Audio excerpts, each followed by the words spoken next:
السلام علیکم ویورز، میں ہوں اسد الرحمان، آپ کے میزبان اپنے channel life with A R Khan میں ایک نئی ایپیسوڈ کے ساتھ حاضر ہوں۔ آج کا ٹاپک بھی بڑا دلچسپ ہے اور اس میں ہم جو بات کریں گے، جس موضوع کے اوپر بات کریں گے وہ یہ ہے کہ کس طرح سے ہم خطرے کی بو کو محسوس کر سکتے ہیں جب ہم ڈرائیو کر رہے ہوتے ہیں، یعنی ایکسیڈنٹ سے کیسے بچا جا سکتا ہے اور ہمیں کیسے معلوم ہوگا کہ جو ایکسیڈنٹ کا خطرہ ہے بہت بڑھ چکا ہے یا تو وہ ہونے والا ہے یا ہو سکتا ہے، اور اس سے بچا کیسے جا سکتا ہے۔ پہلے تو آپ کے لیے جاننا بہت زیادہ ضروری ہے کہ روڈ سیفٹی کے تناظر میں روڈ ایکسیڈنٹ سے بچنے کا مطلب یہ ہوتا ہے کہ آپ نے اپنی ڈرائیونگ کو اتنا سیف کرنا ہوتا ہے کہ آپ نے دوسرے شخص کو بچانا ہوتا ہے۔ یعنی اگر آپ دوسرے شخص کو بچانے کے کانسیپٹ پہ عمل کریں گے اور دوسرے شخص کو بچانے میں کامیاب ہو جائیں گے تو ڈیفینیٹلی اگر اس شخص کی بھی غلطی ہو تو وہ آپ کے ساتھ جب نہیں ٹکرائے گا تو ایکسیڈنٹ ہوگا ہی نہیں۔ تو ایسی صورت میں آپ کو بہت زیادہ احتیاط کرنی ضروری ہوتی ہے، لیکن ظاہر ہے وہ احتیاط آپ تبھی کر پائیں گے جب آپ کے پاس اتنی نالج ہوگی، اور اس نالج پہ عمل کرنا بھی ضروری ہے۔ تو یہاں پہ ہم جو موضوع لے کر آپ کے ساتھ چل رہے ہیں اس کی مثال کچھ یوں بھی دی جا سکتی ہے کہ انسان پھر پریڈکشن جو ہے اس کی کس حد تک درست ہوتی ہے اور کہاں وہ غلطی کر سکتا ہے۔ ایک چیز تو یہ ہوتی ہے کہ انسان کے پاس جب نالج ہوتی ہے اس کے بارے میں اس کو صحیح ادراک ہونا چاہیے۔ مثال کے طور پہ ایک بہت زبردست قسم کا تیراک وہ پانی میں جاتا ہے اور ڈوب جاتا ہے۔ لوگوں کو یقین نہیں آتا کہ وہ تیراک آخر کیسے ڈوب گیا۔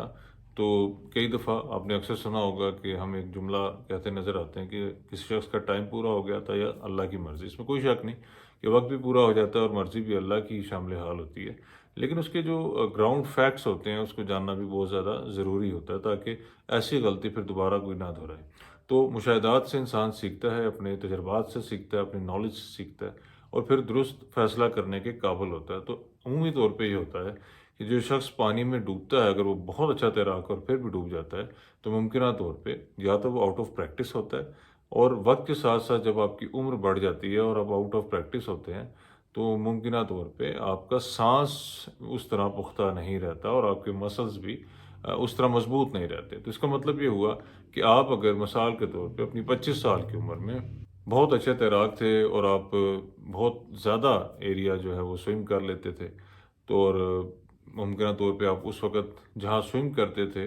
وہ جگہ پھر آپ نے دوبارہ جب 20 سال بعد جب 15 سال بعد گئے تو وہ جگہ تھوڑی مشکل تھی یا ڈفرینٹ تھی۔ یہ بھی ہو سکتا ہے کہ آپ کے تجربے میں نہیں تھی، لیکن اگر آپ اسٹیمنا وائز بھی ٹھیک تھے اور آپ کا تجربہ بھی ٹھیک تھا اور پھر بھی ڈوب گئے تو اس کا مطلب یہ ہو سکتا ہے کہ آپ آؤٹ آف پریکٹس ہوں۔ تو اس کا مطلب یہ ہوا کہ ہماری جو نالج ہے وہ گراؤنڈ ریالٹیز پہ بیس کرنی چاہیے۔ یعنی آپ نے اکثر دیکھا ہوگا، اب اس کو روڈ سیفٹی سے اگر ہم جوڑیں کہ 60 سال کے شخص کے لیے دوبارہ میڈیکل ٹیسٹ کرانا ضروری ہوتا ہے، بے شک وہ لائسنس ہولڈر ہو اور 30 سے 40 سال پرانا لائسنس بھی ہو تو بھی اس کو میڈیکل فٹنس دوبارہ سے پروف کرنی ہوتی ہے، کیونکہ 60 سال ایک اچھی خاصی عمر ہے، اور آپ کو پتہ ہے گورنمنٹ سروس میں وہ ریٹائرمنٹ کی ایج بھی تصور کی جاتی ہے، میکسیمم ایج تصور کی جاتی ہے۔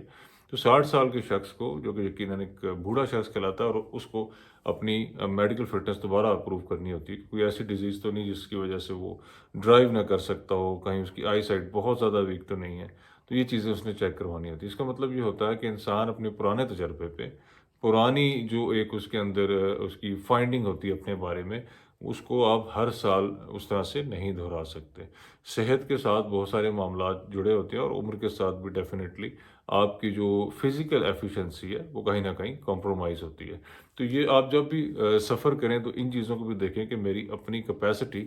کتنی درست ہے اور پچھلے سال کی نسبت اس میں کتنی امپرومنٹ آئی ہے یا کتنا ڈکلائن آیا ہے، تو ان کو گراؤنڈ ریالٹیز کے اوپر چیک کیا جاتا ہے۔ ایک تو یہ چیز ہے، دوسرا ہوتا ہے کہ جو ارد گرد کے عوامل ہیں۔ مثال کے طور پہ اب جب ٹریول کرتے ہیں تو اگر کوئی ایسا ٹریک ہے جو درست نہیں ہے، اس میں بہت زیادہ گڑھے ہیں، وہ روڈ کارپیٹ اتنا اچھا نہیں ہے، تو ڈیفینیٹلی آپ کی گاڑی کی چلنے میں دشواری ہوگی، اور جب گاڑی چلنے میں دشواری ہوگی تو وہ حالات جو ہیں وہ سازگار نہیں رہتے۔ اسی طرح جب بارش ہوتی ہے تو روڈ سلپری ہوتی ہے، اور آپ جانتے ہیں کہ اس میں بھی آپ کی ویزیبلٹی بھی افیکٹ کرتی ہے، آپ کی ٹائر کی وہ گرپ نہیں رہتی۔ اسی طرح سنو میں اگر برف کی صورت میں آپ گاڑی چلائیں، دھند کی صورت میں گاڑی چلائیں تو آپ کی ویزیبلٹی وہ نہیں رہتی، اور آپ کو ڈیفینیٹلی سیف ڈسٹینس آپ بڑھائیں گے اور اسپیڈ کو آپ کم کریں گے ایسی صورت میں۔ تو پھر آپ کے پاس آپشن کیا رہ جاتی ہے؟ آپ کے پاس یہی آپشن ہوتی ہے کہ جو رائٹ ڈیسیجن ہوتا ہے وہ لیا جائے، نہ کہ آپ کو جو کسی جگہ ٹائم پہ پہنچنا ہے یا آپ لیٹ ہو رہے ہیں، تو یہ باتیں جو ہے آپ کے لیے نقصان دہ ثابت ہو سکتی ہیں ایسی صورت میں اگر آپ